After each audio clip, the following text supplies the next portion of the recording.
Heading: company के अधीन governor general.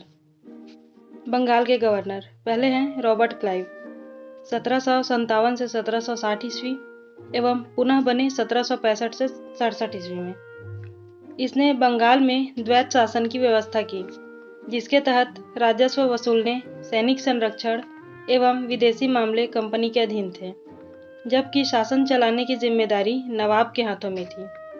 इनके मुगल सम्राट शाह आलम द्वितीय को इलाहाबाद की संधि 1765 ईस्वी के द्वारा कंपनी के संरक्षण में ले लिया।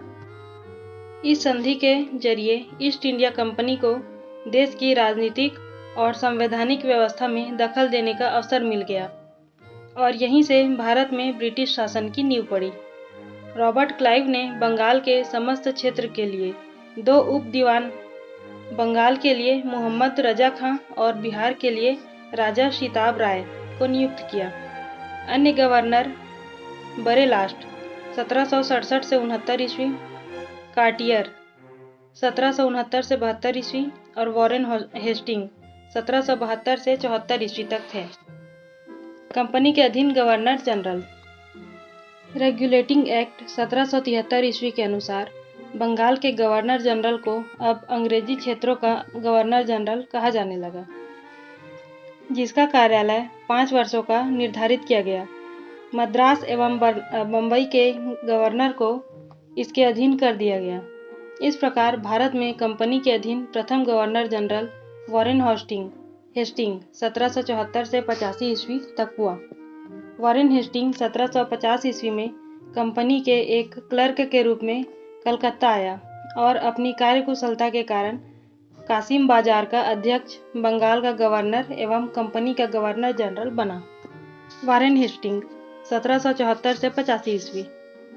इसने राजकीय कोषागार को मुर्शिदाबाद से हटाकर कलकत्ता लाया। 1772 ईस्वी में इसने प्रत्येक जिले में एक फौजदारी व दीवानी अदालतों की स्थापना की। फौजदारी अदालतें सदर निजामत अदालत द्वारा निरीक्षित होती थी। नाजिम द्वारा नियुक्त दरोगा अदालत की अध्यक्षता करता था। दीवानी अदालत में कलेक्टर मुख्य न्यायाधीश होता था। जिला फौजदारी अदालत एक भारतीय अधिकारी के अधीन होती थी, जिसकी सहायता के लिए एक मुफ्ती और एक काजी होता था। कलेक्टर इस न्यायालय के कार्य की देखभाल करता था। कलकत्ता में एक सदर दीवानी अदालत और एक सदर फौजदारी अदालत की स्थापना की गई। सदर दीवानी अदालत में कलकत्ता काउंसिल का सभापति और उसी काउंसिल का 2 सदस्य रायन और मुख्य कानूनगो की सलाह से न्याय करते थे।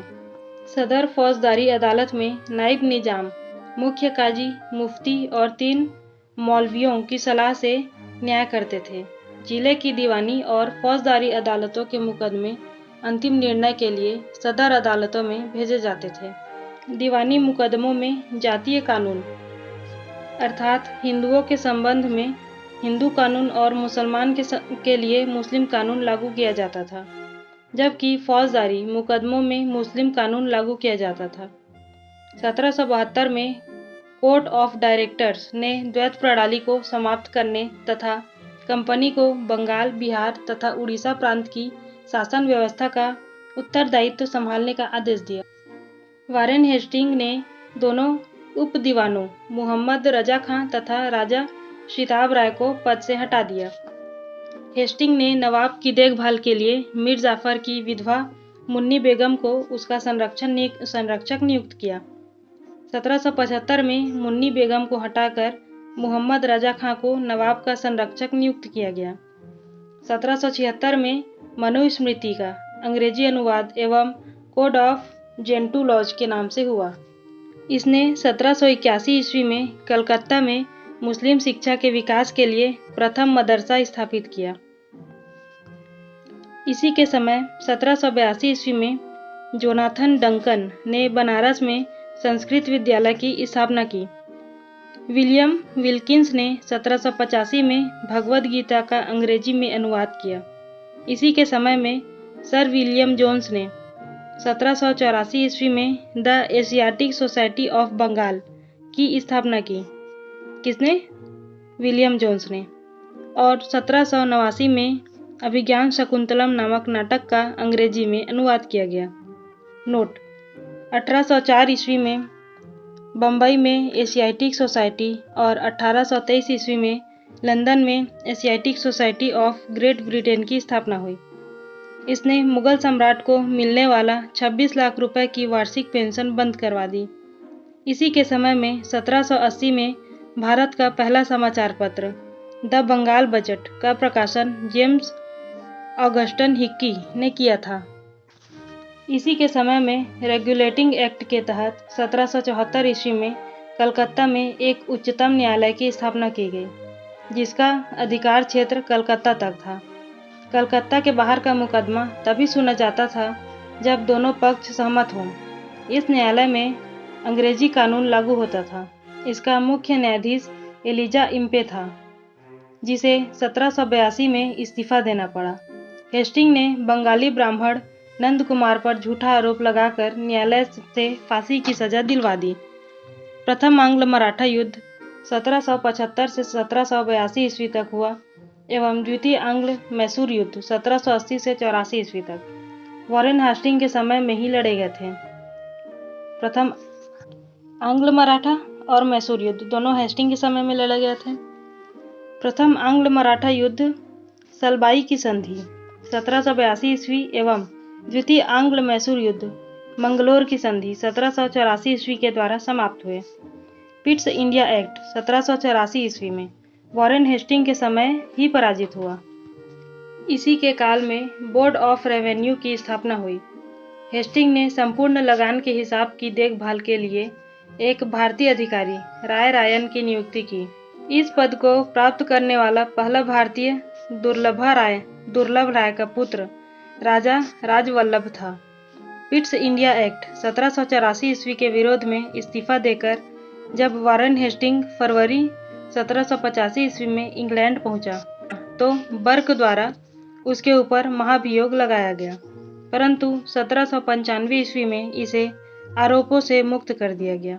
नोट: 1786 में हेस्टिंग के जाने के पश्चात लगान परिषद का पुनर्गठन किया गया और एक नवीन अधिकारी मुख्य सारिस्तादार की नियुक्ति की गई, जिसका कार्य सभी कानूनगों के कागजों की देखभाल करना था। इस पद पर प्रथम नियुक्त जेम्स ग्रांट की हुई नियुक्ति सुरक्षा प्रकोष्ठ की नीति ring fence policy Warren Hasting से संबंधित है। अगले गवर्नर जनरल हैं सर जॉन मैकफर्सन 1885 से 1886 ईस्वी। इसे अस्थायी गवर्नर जनरल नियुक्त किया गया था। इसके बाद है लॉर्ड कॉर्नवालिस 1786 से 1793 और 1805 ईस्वी। इसके समय में जिले के समस्त अधिकार कलेक्टर के हाथों में दे दिए गए। इसने भारतीय न्यायाधीशों से युक्त जिला फौजदारी अदालतों को समाप्त कर उसके स्थान पर 4 भ्रमण करने वाली अदालतें, जिसमें 3 बंगाल के लिए और 1 बिहार के लिए नियुक्त की। कॉर्नवालिस ने 1793 ईस्वी में प्रसिद्ध कॉर्नवालिस कोड का निर्माण करवाया, जो शक्तियों के पृथक्कीकरण सिद्धांत पर आधारित था। 1793 ईस्वी में विनियम के द्वारा जिला कलेक्टर को उसकी न्यायिक शक्तियों से वंचित कर दिया गया और केवल संग्राहक अभिकर्ता बना दिया गया। पुलिस कर्मचारियों के वेतन में वृद्धि के साथ ही ग्रामीण क्षेत्रों में पुलिस अधिकार प्राप्त जमींदारों को इस अधिकार से वंचित कर दिया गया। कंपनी के कर्मचारियों के व्यक्तिगत व्यापार पर प्रतिबंध लगा दिया। जिला में पुलिस थाना की स्थापना कर एक दरोगा को इसका इंचार्ज बनाया। भारतीयों के लिए सेना में सूबेदार, जमादार, प्रशासनिक सेवा में मुंसिफ, सदर, अमीन या डिप्टी कलेक्टर से ऊंचा पद नहीं दिया जाता था। इसने 1793 ईस्वी में स्थायी बंदोबस्त की पद्धति लागू की, जिसके तहत जमींदारों को अब भू राजस्व का लगभग 90% यानी कि 10/11 भाग कंपनी को तथा लगभग 10% यानी कि 1/11 भाग अपने पास रखना था। स्थायी बंदोबस्त की योजना जॉन शोर ने बनाई थी। इसे बंगाल, बिहार, उड़ीसा, बनारस एवं मद्रास के उत्तरी जिलों में लागू की गई थी। इसमें जमींदार भू राजस्व की दर तय करने के लिए स्वतंत्र थे। भू राजस्व वसूलने के अन्य दो व्यवस्थाएं रैयतवाड़ी एवं महालवाड़ी थी। रैयतवाड़ी व्यवस्था। रैयतवाड़ी व्यवस्था किसानों के साथ व्यक्तिगत रूप से किए गए लगान समझौते को रैयतवाड़ी कहा गया है। इस व्यवस्था के अंतर्गत ब्रिटिश भारत की 51% भूमि आई। 1792 ईस्वी में रैयतवाड़ी व्यवस्था बारामहल जिले में पहली बार कर्नल रीड द्वारा लागू की गई। 1820 ईस्वी में यह व्यवस्था मद्रास में लागू कर दी गई और इसे सुचारू रूप से चलाने के लिए मुनरो को मद्रास का गवर्नर नियुक्त किया गया। 1825 में यह व्यवस्था बंबई में लागू कर दी गई तथा 1858 तक यह व्यवस्था संपूर्ण दक्कन और अन्य क्षेत्रों में लागू कर दी गई। इस व्यवस्था की मुख्य विशेषताएं निम्न थीं। पहला, सरकार और किसान के बीच कोई बिचौलिया वर्ग नहीं था। दूसरा, भूमि का स्वामित्व किसानों को दिया गया जिससे वे भूमि का विक्रय कर सकते थे एवं गिरवी रख सकते थे। तीसरा, लगान की अदायगी न होने पर भूमि जब्त की जा सकती थी।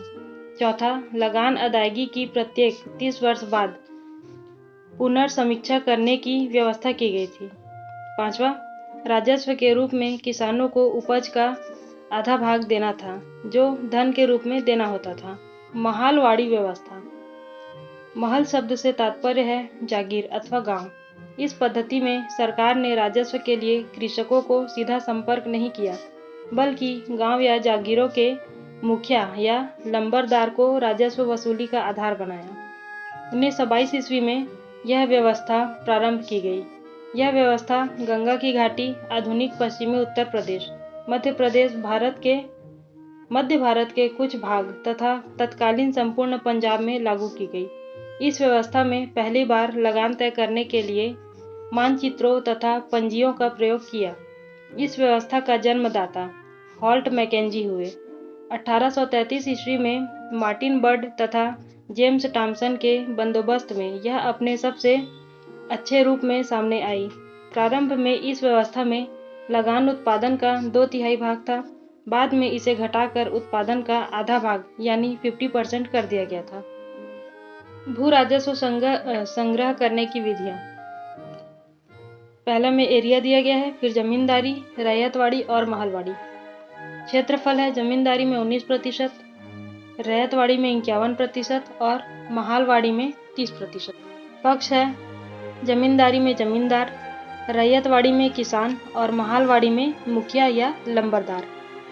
योजनाकार। जमींदारी में लॉर्ड कॉर्नवालिस व जॉन शोर थे।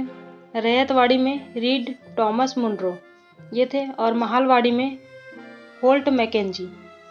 कॉर्नवालिस को भारत में नागरिक सेवा का जनक माना जाता है। नागरिक सेवा का जनक कॉर्नवालिस को। सर जॉन शोर 1793 से 98 ईस्वी तक। इसने अहस्तक्षेप नीति अपनाई। लॉर्ड वेलेजली 1798 से 1805 ईस्वी। इसने सहायक संधि की पद्धति शुरू की। भारत में सहायक संधि का प्रयोग वेलेजली से पूर्व फ्रांसीसी गवर्नर डुप्ले ने किया था। सहायक संधि करने वाले राज्य थे हैदराबाद 1798 ईस्वी, मैसूर 1799 ईस्वी, तंजौर अक्टूबर 1799 ईस्वी, अवध 1801 ईस्वी, पेशवा दिसंबर 1802 ईस्वी, बरार एवं भोंसले दिसंबर 1803 ईस्वी, सिंधिया 1804 ईस्वी एवं अन्य सहायक संधि करने वाले राज्य जोधपुर, जयपुर, मच्छेड़ी, बूंदी तथा भरतपुर थे। नोट: इंदौर के होलकरों ने सहायक संधि स्वीकार नहीं की थी।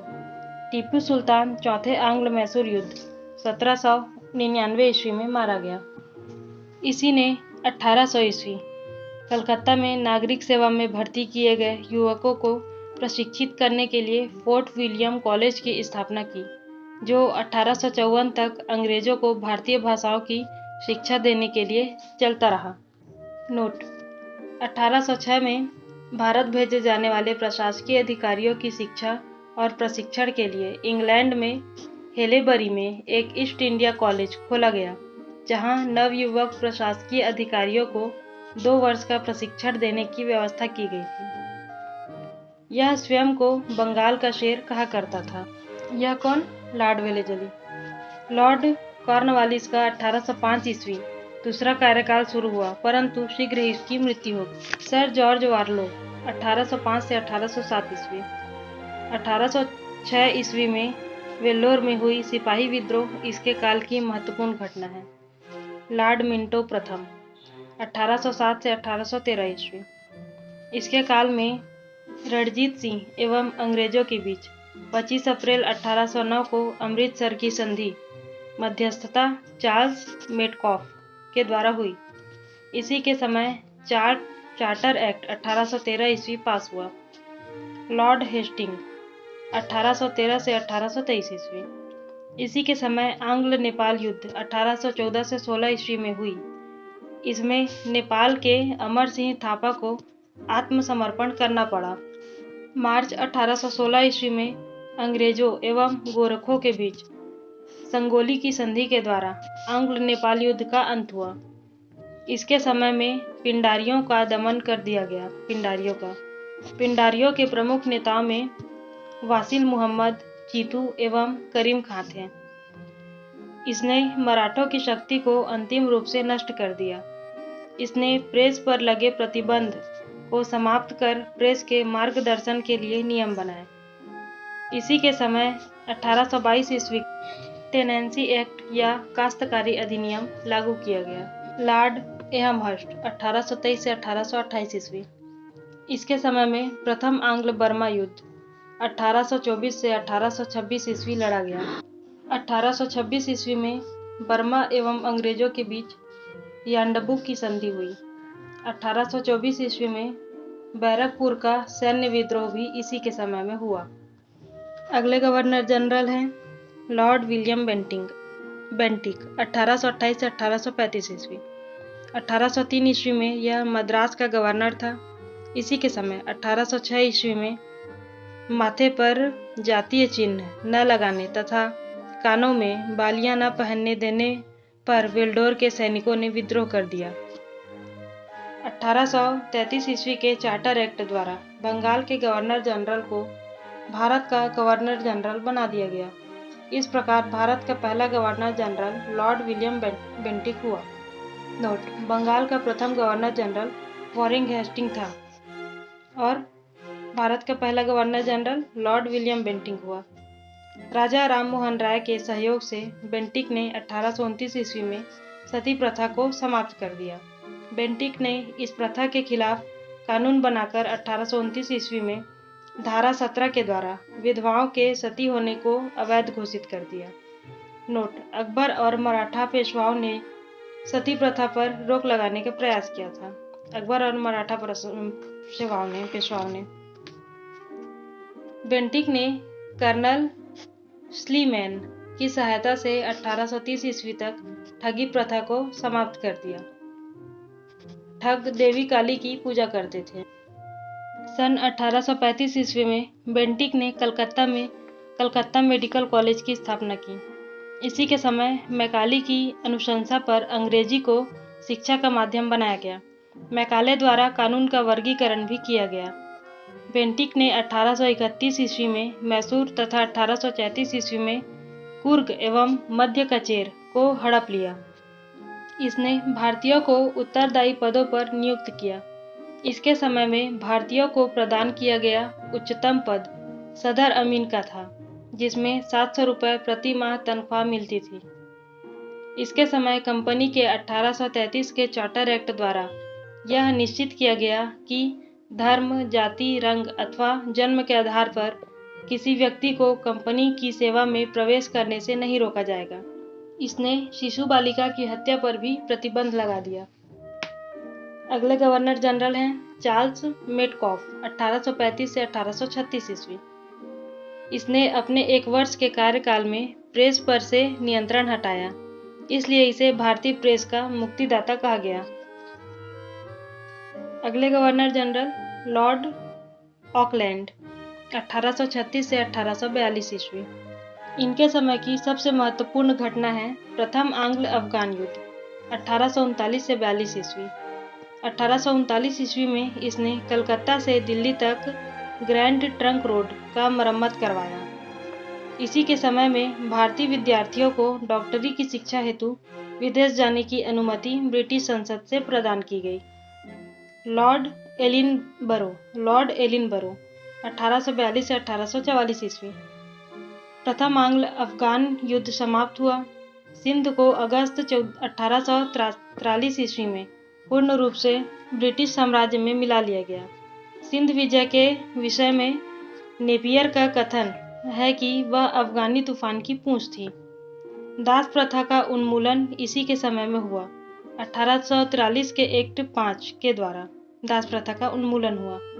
नोट: रविवार की छुट्टी की शुरुआत 1843 से हुई। लॉर्ड हॉर्डिंग 1844 से 1848 ईस्वी। इसके काल की सबसे महत्वपूर्ण घटना थी प्रथम आंग्ल सिख युद्ध 1845 से 46 ईस्वी। इसमें अंग्रेज विजयी हुए। इसने नरबलि प्रथा पर प्रतिबंध लगाया, लॉर्ड हार्डिंग ने। अगले हैं लॉर्ड डलहौजी 1848 से 1856 ईस्वी। द्वितीय आंग्ल सिख युद्ध 1848 से 49 तथा पंजाब का ब्रिटिश शासन में विलय 29 मार्च 1849 को हुआ। जगत प्रसिद्ध सिख राज्य का प्रसिद्ध हीरा कोहिनूर महारानी विक्टोरिया को भेज दिया गया। द्वितीय आंग्ल सिख युद्ध के दौरान 3 युद्ध लड़े गए। प्रथम रामनगर का युद्ध 16 नवंबर 1848 ईस्वी, अनिर्णित, इसका निर्णय नहीं हुआ। दूसरा चिलियावाला का युद्ध 13 जनवरी 1849 ईस्वी को, यह भी अनिर्णित है। और तीसरा युद्ध गुजरात चिनाब नदी के किनारे नामक स्थान पर 12 मार्च 1849 को हुआ, जिसमें सिख बुरी तरह पराजित हुए। द्वितीय आंग्ल बर्मा युद्ध और 1852 ईस्वी में लोअर बर्मा एवं पिगू को अंग्रेजी राज्य में मिला लिया गया। डलहौजी ने सिक्किम पर 2 अंग्रेज डॉक्टरों के साथ दुर्व्यवहार का आरोप लगाकर सन 1850 ईस्वी में उस पर अधिकार कर लिया। 1852 ईस्वी में एक इनाम कमीशन की स्थापना की गई। इसका उद्देश्य भूमिकर रहित जागीरों का पता करके उन्हें छीनना था। डलहौजी का शासनकाल उसके व्युत्पन्न सिद्धांत डॉक्ट्रिन ऑफ लेप्स के कारण अधिक याद किया जाता है। इस नीति के तहत अंग्रेजी साम्राज्य में विलय किए गए राज्य थे: सर्वप्रथम सतारा 1848 ईस्वी में, जैतपुर बुंदेलखंड और संभलपुर उड़ीसा 1849 ईस्वी में, बघाट हिमाचल प्रदेश में 1850 ईस्वी, उदयपुर मध्य प्रदेश 1852 ईस्वी में, झांसी 1853 ईस्वी में, नागपुर 1854 ईस्वी में थे। 1856 ईस्वी में अवध को कुशासन का आरोप लगाकर अंग्रेजी राज्य में मिला लिया गया। उस समय अवध का नवाब वाजिद अली शाह था। नोट: 18वीं शताब्दी में अवध का राज्य का संस्थापक सआदत खां था। 1856 ईस्वी में इसने तोपखाने के मुख्यालय को कलकत्ता से मेरठ स्थानांतरित किया और सेना का मुख्यालय शिमला में स्थापित किया। शिक्षा संबंधी सुधारों में डलहौजी ने 1854 ईस्वी के वुड डिस्पैच को लागू किया। इसके अनुसार जिलों में एंग्लो वर्नाक्यूलर स्कूल, प्रमुख नगरों में सरकारी कॉलेजों तथा लॉर्ड कैनिंग के समय में 1857 ईस्वी में तीनों प्रेसिडेंसियों कलकत्ता, मद्रास एवं बम्बई में एक एक विश्वविद्यालय स्थापित किए गए एवं साथ ही प्रत्येक प्रदेश में एक शिक्षा निदेशक नियुक्त किया गया। डलहौजी को भारत में रेलवे का जनक माना जाता है। डलहौजी को इसी के समय भारत में पहली बार 16 अप्रैल 1853 में बम्बई से थाने के बीच 34 किलोमीटर प्रथम रेल चलाई गई। ये इम्पोर्टेंट पॉइंट है कि डलहौजी को भारत में रेलवे का जनक माना जाता है। इसी के समय भारत में पहली बार 16 अप्रैल 1853 ईस्वी में बम्बई से थाने के बीच 34 किलोमीटर की प्रथम रेल चलाई गई थी। सन 1854 ईस्वी में नया पोस्ट ऑफिस एक्ट पारित हुआ और भारत में पहली बार डाक टिकट का प्रचलन प्रारंभ हुआ। डाक टिकट 1854 ईस्वी में। इसने पृथक रूप से भारत में पहली बार सार्वजनिक निर्माण विभाग की स्थापना की। इसने सन 1854 ईस्वी में एक स्वतंत्र विभाग के रूप में लोक सेवा विभाग की स्थापना की। इसी के समय में 1853 ईस्वी में कलकत्ता एवं आगरा के बीच पहली बार बिजली से संचालित तार सेवा शुरू हुई। इसने शिमला को ग्रीष्मकालीन राजधानी बनाया। 1853 ईस्वी के चार्टर एक्ट के द्वारा कंपनी के संचालक मंडल से कंपनी के प्रशासनिक अधिकारियों की नियुक्ति का अधिकार वापस ले लिया गया और 1853 ईस्वी से ही अधिकारियों की नियुक्ति के लिए प्रतियोगिता परीक्षा की व्यवस्था की गई, जिसके लिए उम्र सीमा 18 से 23 वर्ष रखी गई। यह जो है पब्लिक सर्विस कमीशन सिविल सेवा परीक्षा की बात की जा रही है। नोट: सत्येंद्र नाथ टैगोर पहले भारतीय थे जिन्होंने 1863 ईस्वी में लंदन में हुई सिविल सेवा परीक्षा में सफलता प्राप्त की थी। 1922 ईस्वी में इलाहाबाद यानी कि भारत और लंदन दोनों स्थानों पर साथ साथ सिविल सेवा परीक्षा का आयोजन किया जाने लगा। 1922 ईस्वी से डलहौजी ने नरबलि प्रथा को भी रोकने का प्रयास किया।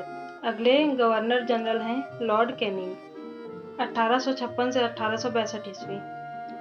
यह भारत में कंपनी द्वारा नियुक्त अंतिम गवर्नर जनरल तथा ब्रिटिश सम्राट के अधीन नियुक्त भारत का प्रथम वायसराय था। इसके समय की सबसे महत्वपूर्ण घटना थी सन 1857 ईस्वी का ऐतिहासिक विद्रोह। इसी विद्रोह के बाद प्रशासनिक सुधार के अंतर्गत भारत का शासन कंपनी के हाथों से सीधे ब्रिटिश सरकार के नियंत्रण में ले लिया गया। कैनिंग के समय 1861 में उच्च न्यायालय हाईकोर्ट अधिनियम बनाया गया, जिसके अनुसार पुरानी सुप्रीम कोर्ट और सदर अदालतों को समाप्त कर दिया गया तथा कलकत्ता, मद्रास तथा मुंबई में एक उच्च न्यायालय की स्थापना की गई। नोट: 1866 में आगरा में एक उच्च न्यायालय की स्थापना की गई, जिसे 1875 में इलाहाबाद स्थानांतरित कर दिया गया। कैनिंग के समय में ही 1856 ईस्वी में विधवा पुनर्विवाह अधिनियम स्वतंत्र रूप से लागू हुआ। कैनिंग के समय में भारत में पहला कानूनी विधवा विवाह कलकत्ता में 7 दिसंबर 1856 ईस्वी को ईश्वर चंद्र विद्यासागर की प्रेरणा और देखरेख में संपन्न हुआ। 1856 में पैतृक संपत्ति से संबंधित जो कानून बनाया गया, उसके अनुसार यह निश्चित किया गया कि धर्म परिवर्तन करने पर किसी व्यक्ति को उसकी पैतृक संपत्ति से वंचित नहीं किया जाएगा। 1857 ईस्वी में कैनिंग के समय ही महालेखा परीक्षक पद का सृजन किया गया, जो स्वतंत्रता के बाद नियंत्रक एवं महालेखा परीक्षक कहलाया। भारत शासन अधिनियम 1858 ईस्वी के तहत मुगल सम्राट के पद को समाप्त कर दिया गया। मैकाले द्वारा प्रारूपित दंड संहिता को 1858 ईस्वी में कानून बना दिया गया तथा 1859 ईस्वी में अपराध विधान संहिता लागू की गई। व्यपगत सिद्धांत डॉक्ट्रिन ऑफ लैप्स यानी राज्य विलय की नीति को समाप्त कर दिया गया। 1861 ईस्वी में इंडियन काउंसिल एक्ट पारित हुआ तथा पोर्टफोलियो प्रणाली लागू की गई। लॉर्ड एल्गिन 1862 से 1863 ईस्वी। इसने बहाली आंदोलन का दमन किया। 1863 ईस्वी में धर्मशाला हिमाचल प्रदेश में इसकी मृत्यु हो गई। लॉर्ड लॉरेंस 1864 से 1869 ईस्वी। 1865 ईस्वी में भूटान ने ब्रिटिश साम्राज्य पर आक्रमण किया। अफगानिस्तान के संबंध में इसने हस्तक्षेप की नीति अपनाई, जिसे शानदार निष्क्रियता के नाम से जाना जाता है। इसी के समय में उड़ीसा में सन 1866 ईस्वी में तथा बुंदेलखंड एवं राजपूताना में 1868 से 69 ईस्वी में भीषण अकाल पड़ा। इसने हेनरी कैंपवेल के नेतृत्व में एक अकाल आयोग का गठन किया। सन 1865 ईस्वी में इसके द्वारा भारत एवं यूरोप के बीच प्रथम समुद्री टेलीग्राफ सेवा शुरू की। लॉर्ड मेयो 1869 से 72 ईस्वी। लॉर्ड मेयो ने अजमेर में 1872 ईस्वी में मेयो कॉलेज की स्थापना की। इसने सन 1872 ईस्वी में एक कृषि विभाग की स्थापना की। एक अफगान शेर अली अफरीदी ने 8 फरवरी 1872 ईस्वी में चाकू मारकर इसकी हत्या कर दी गई। भारत में अंग्रेजों के समय में प्रथम जनगणना 1872 ईस्वी में लॉर्ड मेयो के कार्यकाल में हुई।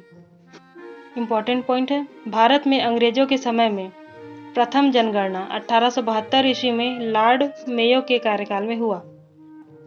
लॉर्ड नॉर्थब्रुक 1872 से 76 ईस्वी। इसके समय में बंगाल में भयानक अकाल पड़ा। इसने बड़ौदा के मल्हार राव गायकवाड़ को भ्रष्टाचार के आरोप में पदच्युत कर मद्रास भेजा।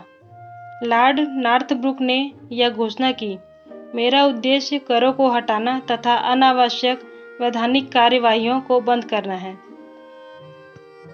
पंजाब का प्रसिद्ध कूका आंदोलन इसी के समय में हुआ।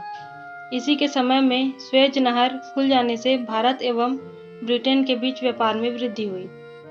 लॉर्ड लिटन 1876 से 1880 ईस्वी।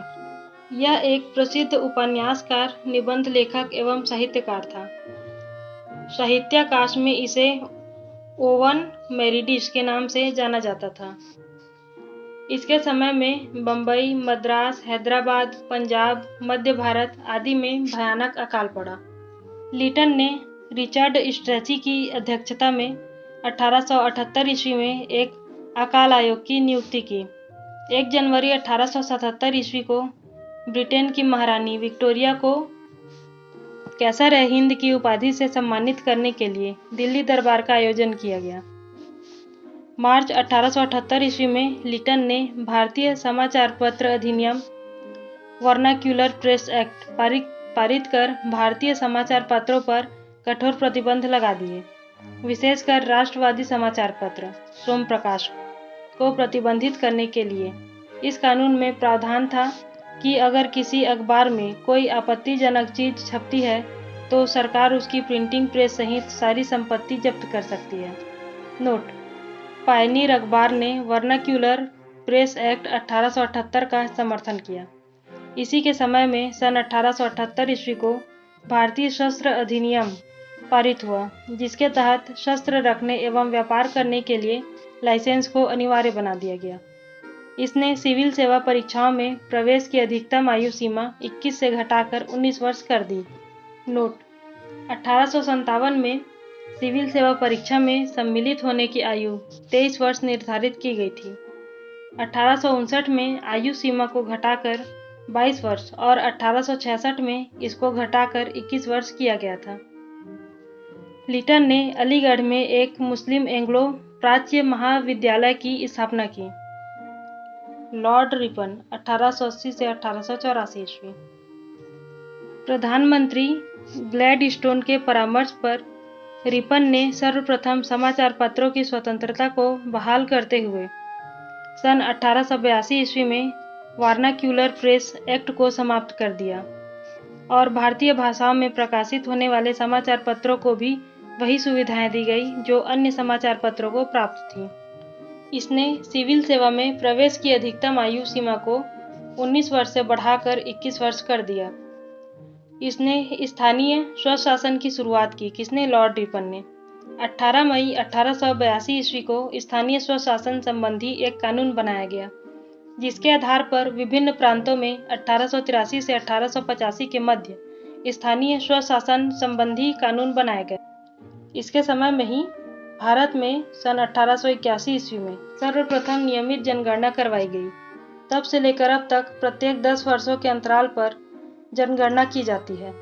1881 की जनगणना में हैदराबाद और राजपूताने को नहीं जोड़ा गया था। नोट: भारत में पहली बार जनगणना सन 1872 ईस्वी में हुई, परंतु इसमें भारत के संपूर्ण भागों का प्रतिनिधित्व नहीं हुआ। लगभग 20% भारत का भाग इसमें छूट गया। रिपन के द्वारा ही सन 1881 ईस्वी में प्रथम कारखाना अधिनियम लाया गया। इसमें 7 वर्ष से कम आयु के बच्चों को काम करने पर प्रतिबंध लगा दिया गया और 7 से 12 वर्ष के श्रमिकों के लिए 9 घंटे से अधिक कार्य कराया जाना प्रतिबंधित कर दिया गया।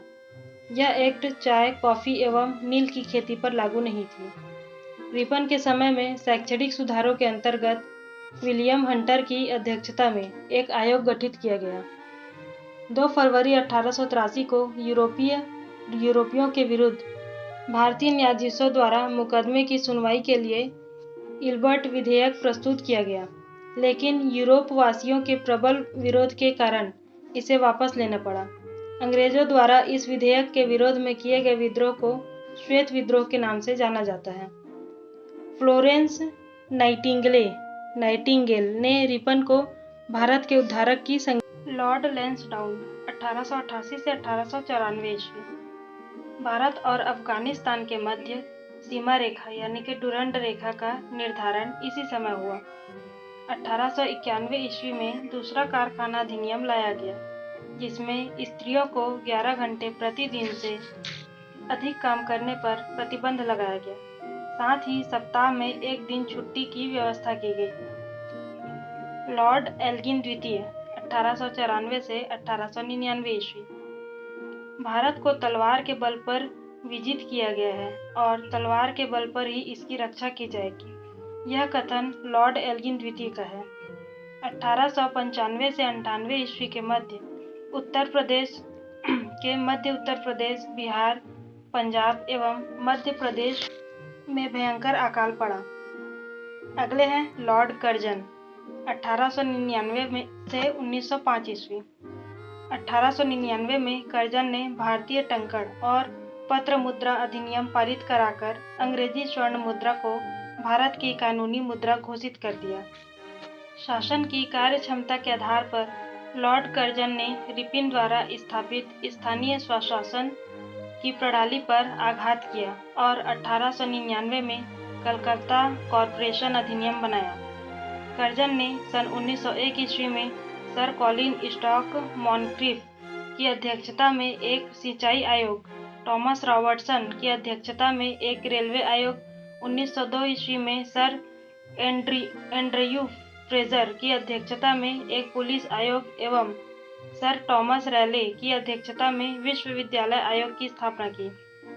1904 ईस्वी में भारतीय विश्वविद्यालय अधिनियम पास किया गया। इसने सर एंटनी मैकडॉनल की अध्यक्षता में एक अकाल आयोग का गठन किया एवं सैन्य अधिकारियों के प्रशिक्षण के लिए क्वेटा में एक कॉलेज की स्थापना की। प्राचीन स्मारक परीक्षण अधिनियम 1904 ईस्वी के द्वारा कर्जन ने भारत में पहली बार ऐतिहासिक इमारतों की सुरक्षा एवं मरम्मत की ओर ध्यान दिया। इस कार्य के लिए कर्जन ने भारतीय पुरातत्व विभाग की स्थापना की। कर्जन के समय 1904 में ही सहकारी उधार समिति अधिनियम बनाया गया, जिसके द्वारा सहकारी समितियों की स्थापना करके किसानों को उचित ब्याज पर रुपया कर्ज देने की व्यवस्था की गई। इसने कृषि बैंक भी खुलवाया। इसने 1901 में कृषि इंस्पेक्टर जनरल की नियुक्ति की। इसके समय 1905 में पूसा में एक कृषि अनुसंधान संस्था खोली गई। कर्जन के समय ही पहली बार प्रत्येक प्रांत और केंद्र स्तर पर एक निर्देशक के अधीन एक पृथक गुप्तचर विभाग की स्थापना की गई। लॉर्ड कर्जन के समय में किचनर परीक्षा को सैनिक प्रशिक्षण में शामिल करके सेना की युद्ध क्षमता को बढ़ाया गया। इसी के कार्यकाल के दौरान कलकत्ता में विक्टोरिया मेमोरियल हॉल का निर्माण हुआ। कर्जन ने भारत विरोधी कार्यों में सर्वाधिक महत्वपूर्ण कार्य था। कर्जन के भारत विरोधी कार्यों में सर्वाधिक महत्वपूर्ण कार्य था 1905 में बंगाल का विभाजन। 19 जुलाई 1905 ईस्वी को बंगाल विभाजन के निर्णय की घोषणा शिमला में की गई और इसका प्रारूप प्रकाशित किया गया। सितंबर 1905 में उसे सम्राट ने भी स्वीकृति दे दी। 16 अक्टूबर 1905 को इस बंगाल विभाजन की योजना को लागू किया गया। बंगाल को दो प्रांतों में बांट दिया गया, एक पूर्वी बंगाल और असम प्रांत, दूसरा पश्चिमी बंगाल। पूर्वी बंगाल का मुख्यालय ढाका में बनाया गया और lieutenant governor sir Andrew Fraser को बनाया गया। गवर्नर जनरल की कार्यकारिणी के सैनिक सदस्य के अधिकारों के प्रश्न पर कर्जन का प्रधान सेनापति किचनर से मतभेद हो गया, जिसमें भारत सचिव ने किचनर का पक्ष लिया। इससे असंतुष्ट होकर अगस्त 1905 लॉर्ड कर्जन ने त्याग पत्र दे दिया। लॉर्ड मिंटो द्वितीय, इनका समय था 1905 से 1910 ईस्वी, अगले गवर्नर जनरल। इसके समय में आगा खां एवं सलीम उल्लाह खां के द्वारा ढाका में 1906 ईस्वी में मुस्लिम लीग की स्थापना की गई। 1907 में कांग्रेस के सूरत अधिवेशन में कांग्रेस का विभाजन हो गया। इसके शासनकाल में 1907 ईस्वी में आंग्ल एवं रूसी प्रतिनिधि मंडलों के बीच बैठक हुई। मुसलमानों के लिए अलग निर्वाचन व्यवस्था मार्ले मिंटो सुधार अधिनियम 1909 ईस्वी के द्वारा किया गया। अगले गवर्नर जनरल हैं लॉर्ड हार्डिंग द्वितीय 1910 से 1916 ईस्वी। इसके समय में ब्रिटेन के राजा जॉर्ज पंचम भारत आए। 12 दिसंबर 1911 ईस्वी में दिल्ली में एक भव्य दरबार का आयोजन हुआ। यहाँ पर बंगाल विभाजन को रद्द करने की घोषणा की गई एवं भारत की राजधानी कलकत्ता से दिल्ली स्थानांतरित करने की घोषणा की गई। 1912 ईस्वी में दिल्ली भारत की राजधानी बनी। 23 दिसंबर 1912 ईस्वी को लॉर्ड हार्डिंग पर दिल्ली में बम फेंका गया। इस कांड में भाई बाल मुकुंद को फांसी की सजा दी गई। इसी के समय 28 जुलाई 1914 को प्रथम विश्व युद्ध प्रारंभ हुआ। प्रथम विश्व युद्ध कब? 1914 को। इसी के शासनकाल में फिरोज शाह मेहता ने बॉम्बे क्रॉनिकल एवं गणेश शंकर विद्यार्थी ने प्रताप का प्रकाशन किया। किसका? बॉम्बे क्रॉनिकल किसने? फिरोज शाह मेहता ने। और प्रताप का प्रकाशन किसने किया? गणेश शंकर विद्यार्थी ने। 1916 ईस्वी में लॉर्ड हार्डिंग को बनारस हिंदू विश्वविद्यालय का कुलाधिपति नियुक्त किया गया। अगले गवर्नर जनरल हैं लॉर्ड चेम्सफोर्ड 1916 से 1921 ईस्वी। कांग्रेस के लखनऊ अधिवेशन 1916 ईस्वी में कांग्रेस का एकीकरण हुआ एवं मुस्लिम लीग के साथ समझौता हुआ। 1916 ईस्वी में पूना में महिला विश्वविद्यालय की स्थापना हुई। महिला विश्वविद्यालय की कहाँ? पूना में 1916 में। इसके काल में 1917 में शिक्षा पर सैडलर आयोग का गठन हुआ शिक्षा के लिए। 20 अगस्त 1917 के सुधारों की घोषणा को मॉन्टेग्यू घोषणा के नाम से जाना जाता है। लोक सेवाओं की परीक्षा इंग्लैंड एवं भारत में एक साथ कराने की संस्तुति मॉन्टेग्यू चेम्सफोर्ड रिपोर्ट के द्वारा की गई थी। इसी के काल में 1919 में रोलेट एक्ट पारित हुआ। इसी के काल में ही किसके? लॉर्ड चेम्सफोर्ड के काल में। 13 अप्रैल 1919 ईस्वी को जलियांवाला बाग अमृतसर हत्याकांड हुआ। खिलाफत आंदोलन एवं गांधी जी का असहयोग आंदोलन इसी के समय प्रारंभ हुआ। किसके समय? लॉर्ड चेम्सफोर्ड के समय में 1916-17 में। मतलब अभी 1919 पहुंच गए। तृतीय अफगान युद्ध भी चेम्सफोर्ड के समय में ही हुआ। अगले गवर्नर जनरल हैं लॉर्ड रीडिंग 1921 से 1926। 1921 ईस्वी में मोपला विद्रोह हुआ। 1921 में M.N. राय द्वारा भारतीय कम्युनिस्ट पार्टी का गठन किया गया। भारतीय कम्युनिस्ट पार्टी M.N. राय द्वारा 1921 में। इसके काल में प्रिंस ऑफ वेल्स ने नवंबर 1921 में भारत की यात्रा की। इस दिन पूरे भारत में हड़ताल का आयोजन किया गया। 1921 में। कब? जब प्रिंस ऑफ वेल्स ने नवंबर 1921 में भारत की यात्रा की तब। 5 फरवरी 1922 को घटी चौरी चौरा कांड 1922 को उत्तर प्रदेश के गोरखपुर जिले में। उसके बाद गांधी जी ने अपना असहयोग आंदोलन वापस ले लिया। भारत में 1922 से इलाहाबाद में सिविल सेवा परीक्षा की शुरुआत हुई। 2022 से इलाहाबाद में सिविल सेवा परीक्षा की शुरुआत हुई। 1922 ईस्वी में विश्व भारती विश्वविद्यालय ने कार्य करना प्रारंभ किया। 1923 ईस्वी में चित्तरंजन दास एवं मोतीलाल नेहरू ने इलाहाबाद में कांग्रेस के अंतर्गत स्वराज्य पार्टी की स्थापना की। 1923 ईस्वी के चुनाव में इस दल को मध्य प्रांत एवं बंगाल में पूर्ण बहुमत मिला। 1925 ईस्वी में प्रसिद्ध आर्य समाजी राष्ट्रवादी नेता स्वामी श्रद्धानंद की हत्या कर दी गई। लॉर्ड इरविन 1926 से 1931 ईस्वी। 3 फरवरी 1928 ईस्वी साइमन कमीशन बंबई पहुंचा। लाला लाजपत राय की मृत्यु के बदले में भारतीय चरमपंथियों द्वारा दिल्ली के असेंबली हॉल में 1929 ईस्वी में बम फेंका गया। लाहौर में जेल में जतिन दास ने 13 जुलाई 1929 को भूख हड़ताल शुरू की। वह भूख हड़ताल के 64वें दिन 13 सितंबर 1929 को उनकी मृत्यु हो गई। भूख हड़ताल का कारण भारतीय एवं अंग्रेज कैदियों के बीच व्यवहार में किया जाने वाला भेदभाव था। 1929 ईस्वी में कांग्रेस के लाहौर अधिवेशन में पूर्ण स्वराज का लक्ष्य निर्धारित किया गया और 26 जनवरी 1930 को स्वतंत्रता दिवस मनाने की घोषणा की गई। 26 जनवरी 1930 को क्वेश्चन आता है कि पहली बार स्वतंत्रता दिवस कब मनाया गया, तो जवाब है 26 जनवरी 1930। इसीलिए हमारा भारत का जब संविधान लागू किया तो उसको इस 26 जनवरी को यादगार बनाने के लिए इस तिथि को 26 जनवरी 1950 को हमारा संविधान लागू किया गया। सविनय अवज्ञा आंदोलन के दौरान महात्मा गांधी को 5 मई 1930 ईस्वी को गिरफ्तार कर लिया गया। 25 जनवरी 1931 को वायसराय इरविन बिना कोई शर्त के उन्हें रिहा कर दिया। 12 नवंबर 1930 में लंदन में प्रथम गोलमेज सम्मेलन हुआ। 12 नवंबर 1930 को लंदन में प्रथम गोलमेज सम्मेलन हुआ। इस सम्मेलन में कांग्रेस ने भाग नहीं लिया। 4 मार्च 1931 को गांधी इरविन समझौते पर हस्ताक्षर किया गया। गांधी इरविन समझौता 4 मार्च 1931 को, और साथ ही सविनय अवज्ञा आंदोलन को स्थगित किया गया। लॉर्ड वेलिंगटन 1931 से 1936 ईस्वी। इसके समय में लंदन में 7 सितंबर से 1 दिसंबर 1931 तक द्वितीय गोलमेज सम्मेलन का आयोजन हुआ। दूसरा गोलमेज सम्मेलन कब? 7 सितंबर से 1 दिसंबर 1931 तक, और पहला हुआ था 1930 में।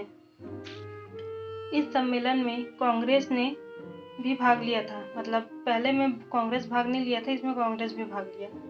कांग्रेस का प्रतिनिधित्व गांधी जी ने किया।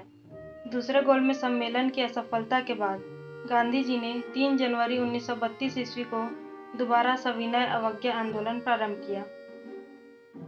16 अगस्त 1932 में रैमजे मैकडोनाल्ड ने विवादास्पद सांप्रदायिक पंचाट की घोषणा की।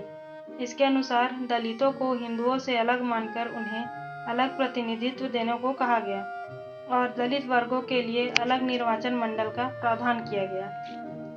इससे गांधी जी बहुत दुखी हुए और उन्होंने इसे हटाने के लिए आमरण उपवास आरंभ कर दिया। अंत में एक समझौता हुआ जिसे प्रायः पूना समझौता कहते हैं, किया गया, जिसमें दलित वर्गों के लिए साधारण वर्गों में ही सीटों का आरक्षण किया गया। पूना समझौता 24 सितंबर 1932 ईस्वी को हुआ। 17 नवंबर से 24 दिसंबर 1932 ईस्वी तक लंदन में तृतीय गोलमेज सम्मेलन का आयोजन हुआ। तीसरा गोलमेज सम्मेलन हुआ 1932 में। कब? 24 दिसंबर। 17 नवंबर से 24 दिसंबर। कांग्रेस ने इसमें भाग नहीं लिया। बिहार में 1934 ईस्वी में भयंकर भूकंप आया। भारत सरकार अधिनियम 1935 पास किया गया। लॉर्ड वेलिंगटन के समय में भारत सरकार अधिनियम 1935 पास किया गया। लॉर्ड वेलिंगटन ने कांग्रेस के बम्बई अधिवेशन 1915 ईस्वी में हिस्सा लिया था। इस अधिवेशन की अध्यक्षता पर सत्येंद्र प्रसन्न सिन्हा ने की थी। इस अधिवेशन की अध्यक्षता सर सत्येंद्र प्रसन्न सिन्हा ने की थी। अगले गवर्नर जनरल हैं लॉर्ड लिनलिथगो 1936 से 1943 ईस्वी। इसके समय में पहली बार चुनाव कराए गए। कांग्रेस ने 11 में से 8 प्रांतों बॉम्बे, मद्रास, बिहार, संयुक्त प्रांत, मध्य प्रांत, उड़ीसा, उत्तर पश्चिम सीमांत प्रांत और असम में अपनी सरकारें बनाई। प्रथम 6 प्रांतों में कांग्रेस को स्पष्ट बहुमत मिली थी। बंगाल, असम, उत्तर पश्चिम सीमा प्रांत, पंजाब और सिंध में कांग्रेस को पूर्ण बहुमत नहीं मिली थी। 1 सितंबर 1939 ईस्वी को द्वितीय विश्व युद्ध प्रारंभ हुआ। 1939 को ब्रिटिश सरकार ने बिना भारतीयों से पूछे भारत को भी युद्ध में झोंक दिया। कांग्रेस ने इसका विरोध करते हुए नारा दिया, न कोई भाई न कोई पाई, और इसने अपने द्वारा शासित प्रांतों के सभी मंत्रिमंडलों से त्यागपत्र दे दिया। 1 मई 1939 में सुभाष चंद्र बोस ने फॉरवर्ड ब्लॉक नाम की एक नई पार्टी बनाई। मार्च 1940 ईस्वी में लीग के लाहौर अधिवेशन में पहली बार पाकिस्तान की मांग की गई थी 1940 में। इस प्रस्ताव का प्रारूप सिकंदर हयात खान ने बनाया था और फजलुल हक ने प्रस्तुत किया था। खलीकुज्जमा ने उसका समर्थन किया था। 8 अगस्त 1940 ईस्वी को अगस्त प्रस्ताव अंग्रेजों के द्वारा लाया गया। मार्च 1942 ईस्वी में क्रिप्स मिशन भारत आया। कांग्रेस और मुस्लिम लीग दोनों ने क्रिप्स प्रस्तावों को अस्वीकार कर दिया। पंडित जवाहरलाल नेहरू एवं मौलाना आजाद क्रिप्स मिशन के साथ कांग्रेस के आधिकारिक वार्ताकार थे। 9 अगस्त 1942 को कांग्रेस ने भारत छोड़ो आंदोलन प्रारंभ किया। भारत छोड़ो आंदोलन कब स्टार्ट हुआ? 9 अगस्त 1942 को कांग्रेस द्वारा। भारत छोड़ो आंदोलन को अगस्त क्रांति के नाम से भी जानते हैं, अगस्त क्रांति के नाम से। 1943 ईस्वी में बंगाल में भयानक अकाल पड़ा 1943 में। उसके बाद अगले हैं लॉर्ड वेवेल 1944 से 1947 यानी कि आज़ादी तक। वायसराय वेवेल ने 25 जून 1945 ईस्वी को शिमला में एक सम्मेलन बुलाया। इस सम्मेलन में कांग्रेस प्रतिनिधि मंडल का नेतृत्व अब्दुल कलाम आज़ाद ने किया था। गांधी जी ने सम्मेलन में भाग नहीं लिया, यद्यपि वे शिमला में उपस्थित रहे। सम्मेलन के दौरान मुस्लिम लीग द्वारा यह शर्त रखी गई थी कि वायसराय की कार्यकारिणी परिषद में नियुक्त होने वाले सभी मुस्लिम सदस्यों का चयन वह स्वयं करेगी। मुस्लिम लीग का यह अड़ियल रुख 14 जुलाई तक बना रहा। अतः वेवेल 14 जुलाई 1945 को सम्मेलन के विफलता की घोषणा की। 1945 में बनी क्लीमेंट एटली की अध्यक्षता वाली लेबर पार्टी को सरकार द्वारा की गई प्रथम कार्यवाही के अंतर्गत भारत में आम चुनाव करवाना था। दिसंबर 1945 ईस्वी में घोषित चुनाव परिणामों में केंद्रीय विधानसभा तथा प्रांतीय विधान मंडलों में कांग्रेस को पर्याप्त बहुमत मिला। केंद्रीय विधानसभा में कांग्रेस को निर्वाचन क्षेत्रों में 91.3% मत मिले। मुस्लिम लीग ने सभी मुस्लिम सीटें जीत ली। प्रांतीय विधान मंडल में कांग्रेस को बम्बई, मद्रास, संयुक्त प्रांत बिहार, उड़ीसा और मध्य प्रांत में पूर्ण बहुमत मिला। मुस्लिम लीग को बंगाल तथा सिंध में बहुमत मिला। पंजाब में कांग्रेस, अकालियों और यूनियनिस्ट पार्टी की साझा सरकार बनी। कैबिनेट मिशन 1946 ईस्वी में भारत आया। इस मिशन के सदस्य थे Stafford Cripps, Pethick Lawrence, A B Alexander. 20 फरवरी 1947 ईस्वी में प्रधानमंत्री lord Clement Attlee Labour party ने हाउस ऑफ कॉमन्स में यह घोषणा की कि जून 1948 ईस्वी तक प्रभुसत्ता भारतीयों के हाथ में दे देंगे। अगले जनरल हैं लॉर्ड माउंटबेटन, मार्च 1947 से जून 1948 ईस्वी तक। सत्ता हस्तांतरण के लिए 24 मार्च 1947 ईस्वी को भारत का गवर्नर जनरल लॉर्ड माउंटबेटन को बनाया गया। 3 जून 1947 ईस्वी को माउंटबेटन योजना घोषित, इसमें भारत विभाजित शामिल था। 4 जुलाई 1947 को ब्रिटिश संसद में एटली द्वारा भारतीय स्वतंत्रता विधेयक प्रस्तुत किया गया, जिसे 18 जुलाई को स्वीकृति मिली। विधेयक के अनुसार भारत और पाकिस्तान 2 स्वतंत्र राष्ट्रों की घोषणा की गई थी। 15 अगस्त 1947 ईस्वी को भारत स्वतंत्र हुआ। स्वतंत्र भारत का प्रथम गवर्नर जनरल लॉर्ड माउंटबेटन हुए। नोट: स्वतंत्र भारत के प्रथम एवं अंतिम भारतीय गवर्नर जनरल चक्रवर्ती राजगोपालाचारी हुए। इसके साथ ही कंपनी के अधीन गवर्नर जनरल का इतिहास पूर्ण हुआ। जय हिंद।